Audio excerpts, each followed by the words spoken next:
The park was quiet on Thursday afternoons. Most people had somewhere to be, offices to sit in, children to pick up, dinners to start. But Ethan Cole had none of those things anymore, and so he came here every Thursday, to this same green bench near the old fountain that had not worked in 3 years, and he sat. That was all. He just sat. He was 38 years old. His hair had a little gray in it now, right at the sides, and there were lines near his eyes that had not been there 10 years ago.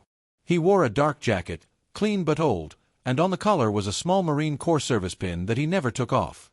Not because he was proud of it, though he was, but because it reminded him that the things he had done were real, that the people he had stood beside were real. Some of them were gone now. The pin kept them close. Ethan did not talk much.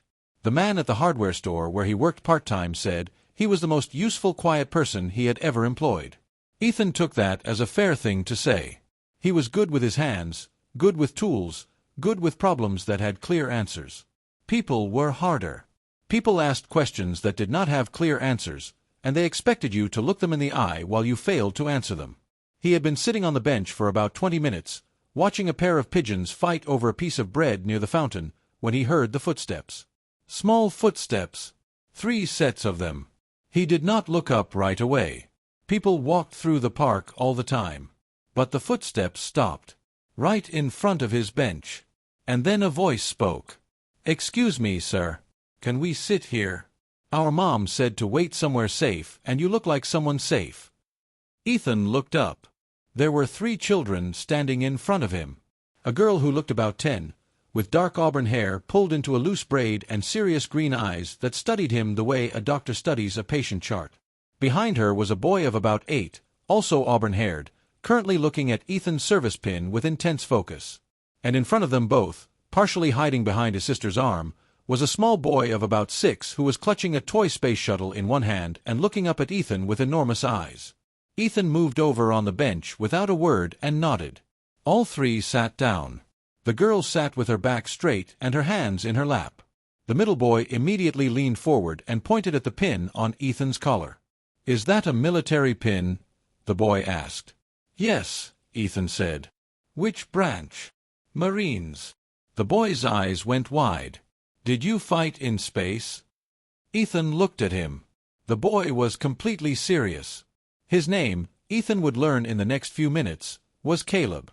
He had apparently read every available article about the Colonial Defense Marines and considered this one of the most important questions a person could ask another person. Ethan was quiet for a moment. Then he said, once or twice. Caleb made a small sound that was somewhere between a gasp and a cheer. He turned to his sister. "Nora.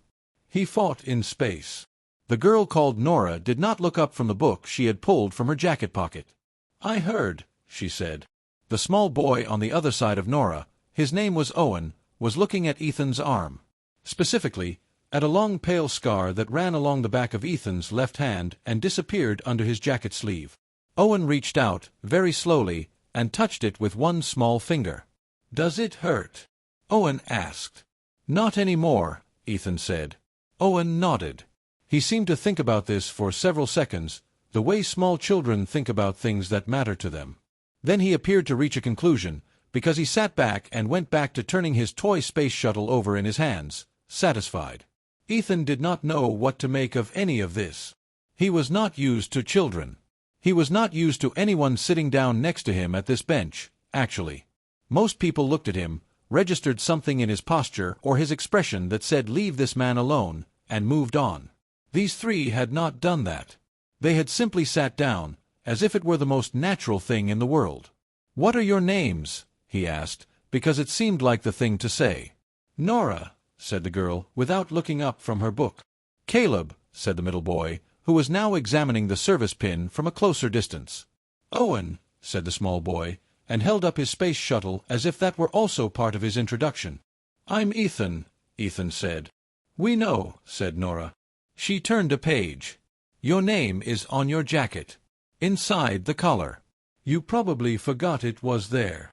Ethan looked down. She was right. His name was written in faded black marker on the inside of the collar, the way his mother had done when he was young, and the habit had apparently never left him.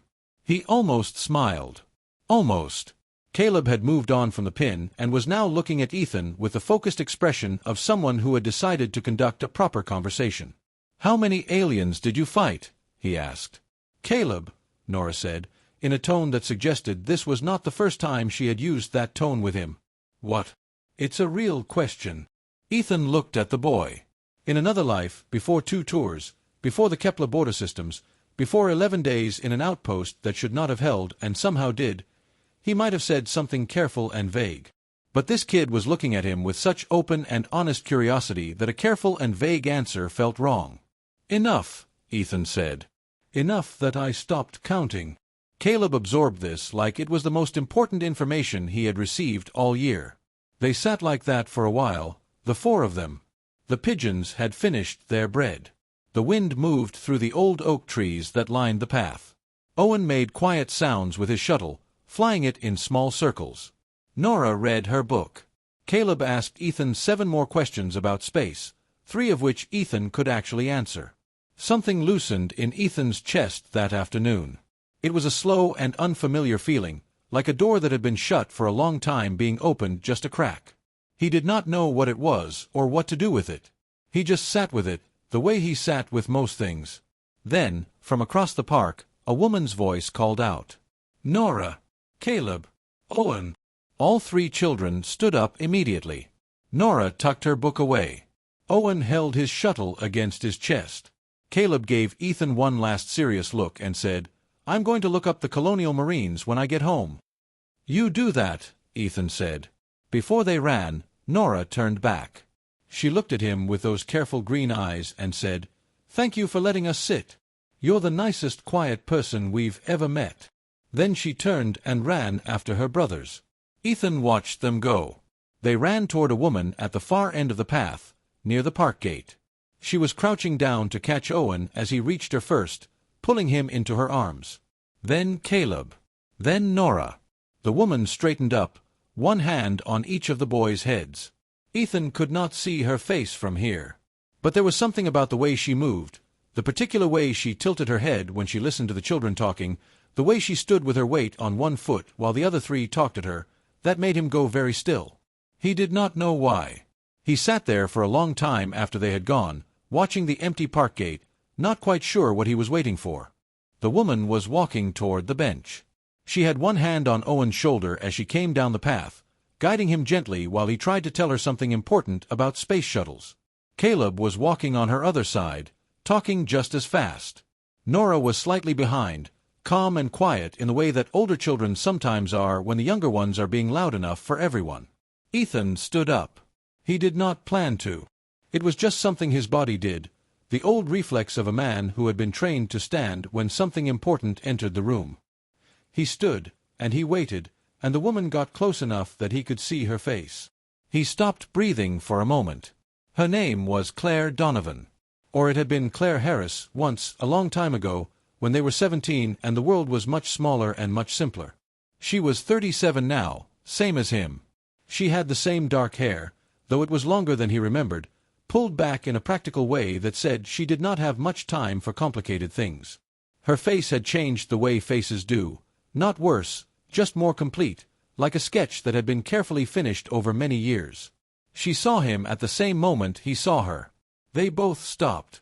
Just for a second. Just long enough for the world to do that particular thing it does when something unexpected and enormous walks into a quiet afternoon. Claire recovered first. She was always better at that, at pulling herself together in the space of a breath and deciding how to face the next thing. She looked at him and she smiled, and it was careful and warm and just slightly painful around the edges, the smile of someone who has learned to greet complicated things politely. "Ethan Cole," she said. "Of all the park benches." "Claire," he said. Just her name. It was all he had. Owen looked up at Ethan and then at his mother. "You know him?"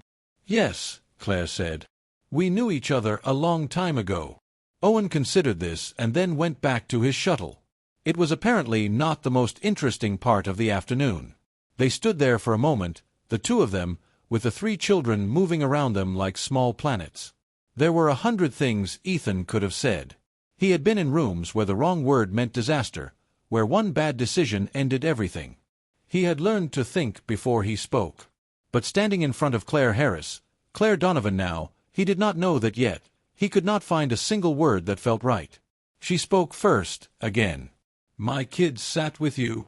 "They asked first," Ethan said. Claire looked at Nora. Nora shrugged with the calm expression of someone who had made a reasonable decision and stood by it. "He had good posture," Nora said. "People with good posture are usually reliable." Claire looked back at Ethan. Something shifted in her expression. "She's not wrong," Claire said. "Mom," Caleb said, "urgent and important, he fought aliens. Real ones." He said enough that he stopped counting. Claire raised one eyebrow at Ethan. It was a very specific eyebrow raise, the kind that said explain yourself, but also that she was not entirely surprised. "He asked," Ethan said. Claire laughed. It was short and real, and it came out before she could stop it. And Ethan, who had not felt much of anything in a very long time, felt something shift in his chest again.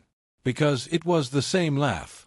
After 20 years, it was exactly the same laugh. He had forgotten how much a person could carry in a single sound. She had brought the children to collect them, to say a polite thank you to the stranger who had let them sit. That was why she walked over. But now she was standing there, and so was he, and neither of them quite knew how to end the conversation and walk away. "I didn't know you were back in the city," she said. "About 2 years now," he said. "After I retired." "From the Marines?" "Yes." She nodded slowly. There was a pause. It was not an uncomfortable pause, exactly. It was more like a pause that was very full of things. "I heard you made sergeant," she said. "Staff sergeant," he said. "Eventually." She nodded again. She was looking at him the way people look at something they thought they had put away and then found again in a drawer, not sure yet whether to be glad about it or not. Caleb pulled out a tablet from his jacket. He had apparently been researching while they talked. "Mom, look. This is the Kepler engagement.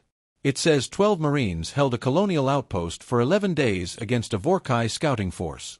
It was classified, but they released some of it." He held the tablet up toward Ethan. "Were you one of them?" Ethan looked at the tablet.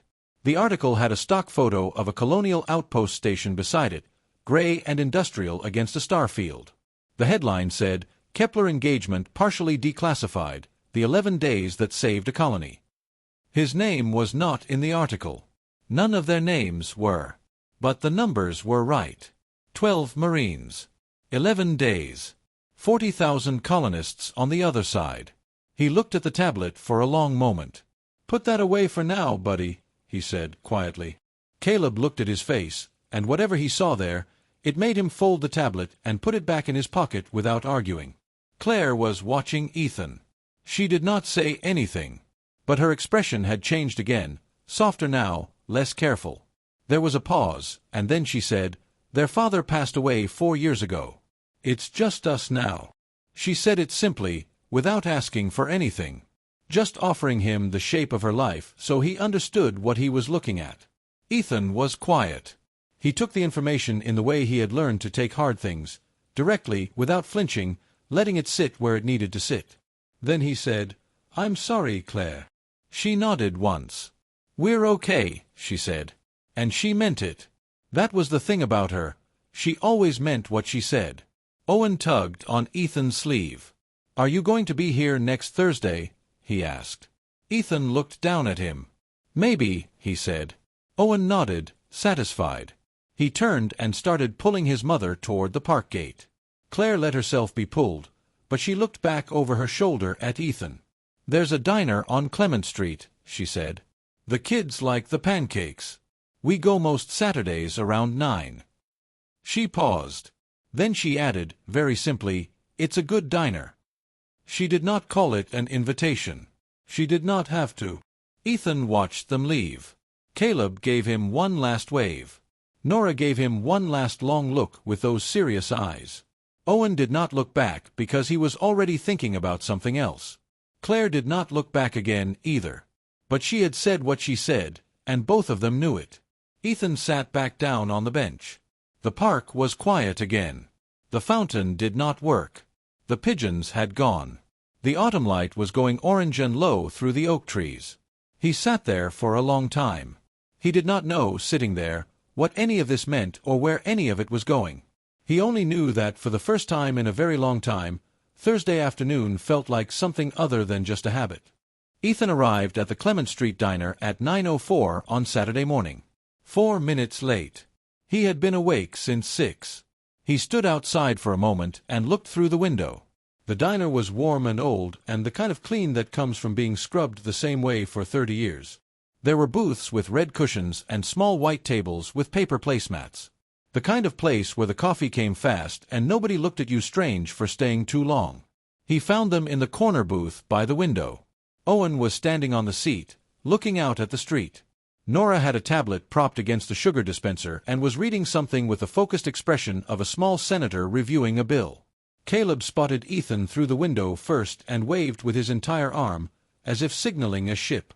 Ethan went inside. Claire looked up when he reached the table. She had been watching the door, though she did not say so. There was a coffee already poured at the empty place across from her. Black, no sugar. She did not comment on having poured it. He did not comment on it being exactly right.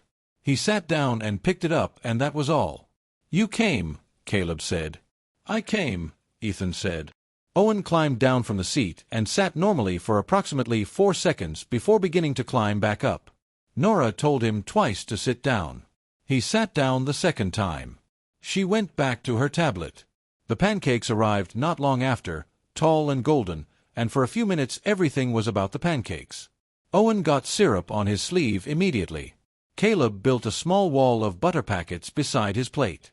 Nora cut hers into exact squares before eating a single bite. Ethan watched all of this and felt something he did not have a clean word for. Warmth, maybe. The specific warmth of being inside something instead of outside it. For a while the conversation was easy and light. The kids asked questions. Ethan answered the ones he could and was honest about the ones he couldn't. Caleb wanted to know about the Vorkai, what they looked like, how big they were, whether they had ships or just suits. Owen wanted to know if space was cold. Nora wanted to know if the Colonial Defense Marines had a code of conduct and whether Ethan had ever broken it. "Nora," Claire said. "It's a real question," Nora said. "No," Ethan said. "I never broke it." He paused. "Not technically." Nora looked at him for a moment. "I'll accept that," she said, and went back to her pancakes. Claire caught his eye across the table. There was a small smile at the corner of her mouth. When the kids got their hot chocolate and were briefly occupied with it, Claire and Ethan talked. Not about the past, not yet. Just about the present, the shape of the days they were each living. She worked as a project coordinator for a civil engineering firm. She had been there 6 years. She liked the work because it had problems with real answers, which she needed right now, she said, in her life generally. Ethan said he understood that. He said he worked part-time at a hardware store and spent the rest of his time not entirely sure what to do with himself. He said it plainly, without embarrassment. It was just true. Claire looked at him. "Is it hard? Coming back?" He thought about that honestly. "The hard part isn't coming back," he said. "The hard part is figuring out what you came back to." She was quiet for a moment. Then she said, "Yes. I know that feeling." And the way she said it, he understood that she was not talking about the Marines. Caleb finished his hot chocolate and immediately spread a folded piece of paper on the table. He had printed the Kepler engagement article at home and brought it in his jacket pocket. He smoothed it out between the plates and pointed to a section that was marked with a red pen. "This part is redacted," Caleb said. "It says, 'Hostile contact initiated on day 3, and then there's a black bar." "What happened on day 3? Claire said, "Caleb." But Ethan looked at the paper. And then he looked at Caleb, this 8-year-old with his red pen and his folded article and his complete and total seriousness, and he decided to tell the truth. A version of it. One that was honest but did not carry more weight than a child should have to hold. He explained that the Vorkai were a scouting species, organized and careful, that they sent small forces ahead of larger ones to test how hard a place would be to take. He explained that his unit had been posted at Outpost 7 on the edge of the Kepler colony system, and that on day 3 the scouts came in larger numbers than expected. He explained that retreating would have meant leaving the path to the colony open, and the colony had 40,000 people in it. He said his unit decided to stay.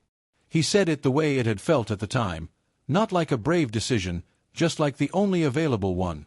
He said 7 of his 12 came home. The table was quiet when he finished. Owen had stopped moving. Even he understood that this was a serious moment. Caleb sat with his chin in both hands. 7 out of 12, he said. Yes, Ethan said. And the colony? Still there, Ethan said. 42,000 people now, last I heard. Caleb was quiet for another long moment. Then he sat up very straight and said, I'm going to be a Marine. Eat your pancakes, Claire said. Ethan looked at his coffee cup to hide the fact that he was almost smiling. They stayed at the diner until almost 11. Nobody rushed them. The waitress brought more coffee twice without being asked. Outside, Clement Street went about its Saturday business, and inside the corner booth it was warm and unhurried and good. When they finally left, stepping out into the cool autumn air, Owen reached up and took Ethan's hand without asking. He did it the way small children take the hand of someone they have fully decided to trust, simple and complete, no explanation needed. Ethan looked down at the small hand in his. He did not let go. They walked half a block together like that, the 5 of them, until Owen spotted a large gray dog tied outside the bookstore and released Ethan's hand to go and ask its owner if he could pet it. Claire followed. Caleb followed. Nora told the dog its name was probably something dignified. Ethan stood on the pavement and watched them all cluster around the dog, and the feeling that had been loosening in his chest since Thursday afternoon loosened a little more. He was not sure what he was doing.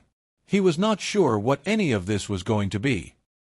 He only knew that Saturday morning now meant something, and that was more than he had been able to say about a morning in a long time. 6 weeks passed.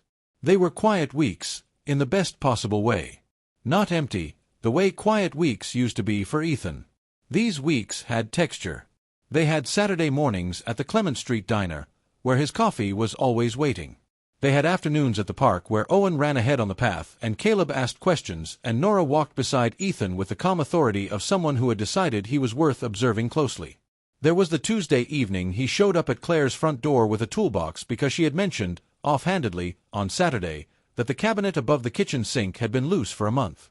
She had mentioned it the way a person mentions something they have gotten used to dealing with, not as a request, just as a fact.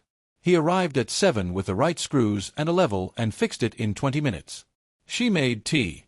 They sat at the kitchen table for an hour and talked about nothing important and everything important, the way you do when you have known someone for a very long time even if most of that time was spent apart. Owen had started leaving him drawings. Small ones, on torn notebook paper, with his name written at the bottom in large uneven letters. A drawing of Ethan in his marine jacket. A drawing of the park bench.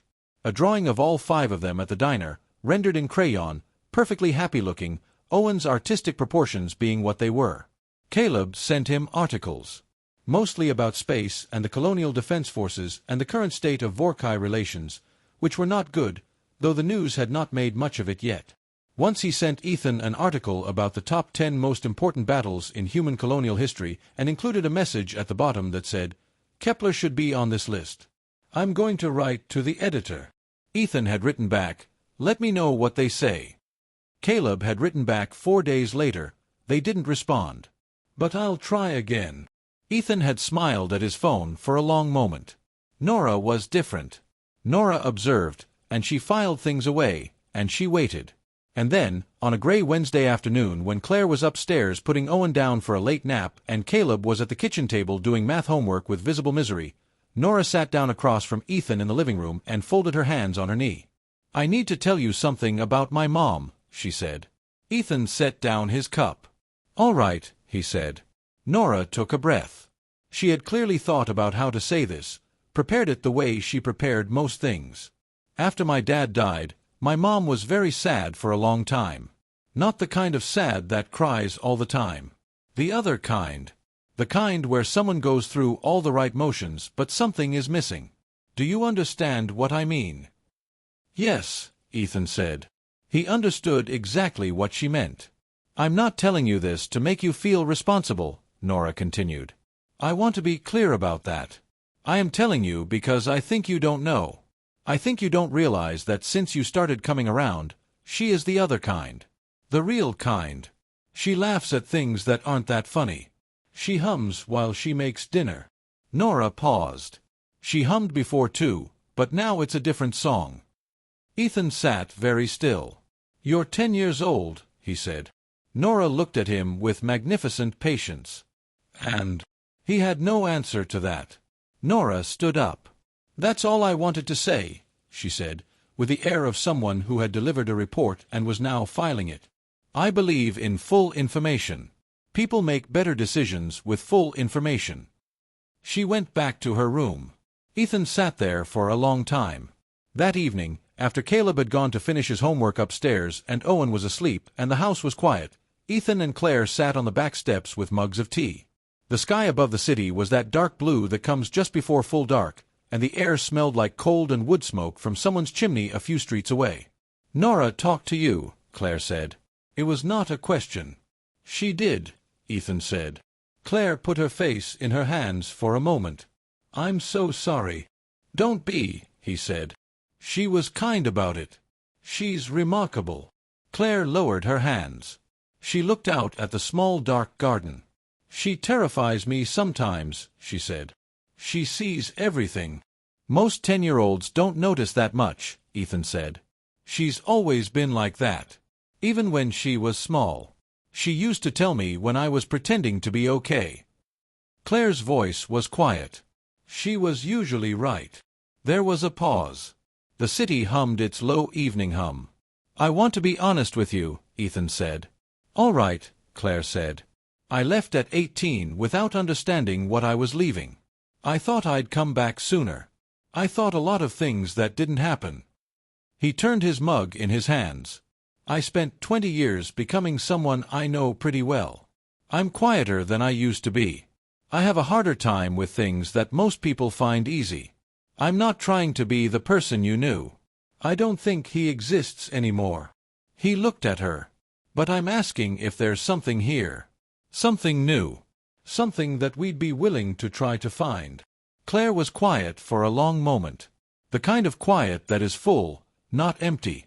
Then she said, Ethan, I poured your coffee before I knew for certain you were coming. I knew you were going to come. I've known for 2 Saturdays. She looked at him. I don't need more time to think about this. I've been thinking about it since the park bench.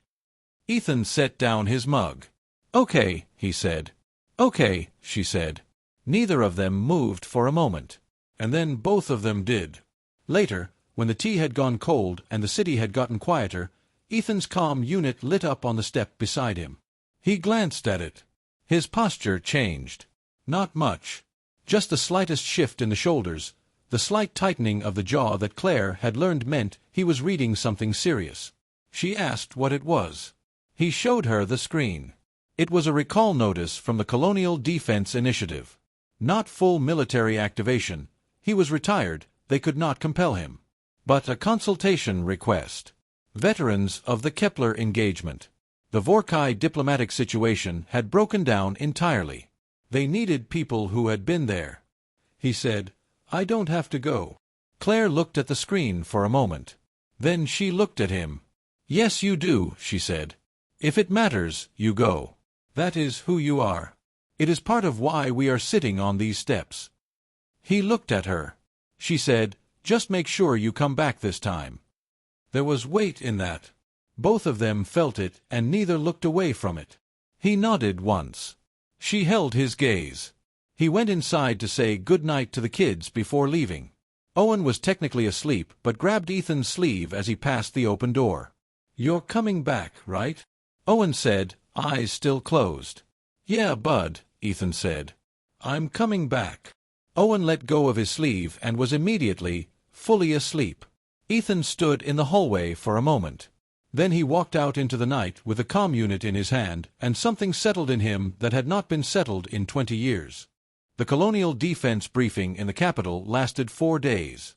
Ethan could not say much about what happened inside those rooms. The details were still classified, and they would remain so for a long time. What could be said was that the Vorkai situation was serious, and that the men and women in that building were serious about it, and that Ethan sat across from people in pressed uniforms who asked him detailed questions about 11 days in an outpost that had happened 15 years ago, and he answered every one of them. On the second day, a general he did not recognize shook his hand and said that the work his unit had done at Kepler had probably bought human colonization another decade of peaceful expansion. Ethan said, "Thank you, sir." He did not say what he was thinking, which was that he would have traded every year of that expansion to have his 5 people back. He had made his peace with that long ago.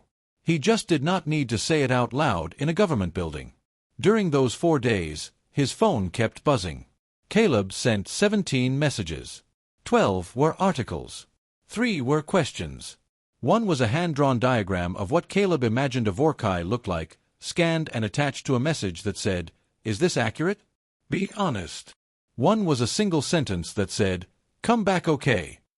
Owen sent 2 things through Claire's comm unit. The first was a drawing of Ethan in his marine jacket, very serious-looking, with what appeared to be a laser rifle that was almost as tall as the figure holding it. The second was a drawing of 5 people standing in a row. Claire, Nora, Caleb, Owen, and at the end of the row, in blue crayon, a figure that was clearly Ethan. Nobody had apparently decided to add him to the picture. He was just there. Natural as the others. Permanent-looking. Ethan looked at that drawing for a long time in his hotel room on the 3rd night. Nora sent 1 message. It said, "We looked up the current Vorkai diplomatic status. The situation seems concerning. Please apply the same standard of care to your own safety that you applied to the colony at Kepler." That is all. He wrote back, "Understood. Message received." She wrote back, "Good." He came home on a Thursday. He did not plan it that way, but that was how it fell out. Thursday afternoon, the same day of the week he used to spend alone on a park bench watching pigeons fight over breadcrumbs. He landed at the city airport, took a cab downtown, and did not go to the park. He went to Clement Street. It was not Saturday. It was a Thursday afternoon, and there was no reason for them to be at the diner. He went anyway. He was not sure what he was doing. He just knew that Clement Street was where he wanted to be. He saw them through the window before he even reached the door. They were in the corner booth. Claire had told him once, in passing, that she sometimes brought the kids here for early dinners on Thursdays when she finished work at a reasonable hour. He had not remembered until just now. Owen was standing on the seat again, looking out the window. He saw Ethan first. Owen went through the diner door so fast that the bell above it was still ringing when he hit Ethan at about hip height and grabbed his arm with both hands. "You're back," Owen said. "I'm back," Ethan said. Caleb was next through the door, slightly more composed than Owen, but not by much. He gave Ethan a very serious look and said, "How bad is it?" "Contained," Ethan said. "For now." Caleb nodded, satisfied. "I wrote the newspaper again," he said, "about putting Kepler on the list. They still didn't respond, but I'm going to keep trying." "Good," Ethan said. Nora came to the doorway and looked at him with those careful green eyes. She did a small, slow nod. He did a small, slow nod back. That was enough for Nora. She went back inside. Claire was still in the booth. She had watched all of this from the window. When Ethan came in with Owen still attached to his arm and Caleb walking beside him, she stood up. She did not say anything for a moment. She just looked at him, the way she had looked at him that first afternoon in the park, taking in the full shape of him, making sure he was real, making sure he was all there. Then she said, quietly, "You look tired." "Long week," he said. "Sit down," she said. "I'll get you a coffee." He sat. The booth was warm. The diner smelled like coffee and something sweet from the kitchen. Outside, the Thursday afternoon city went about its business, ordinary and unhurried. After dinner, after Owen had declared himself full and then eaten 3 more bites and then declared himself full again, they all walked home along Clement Street.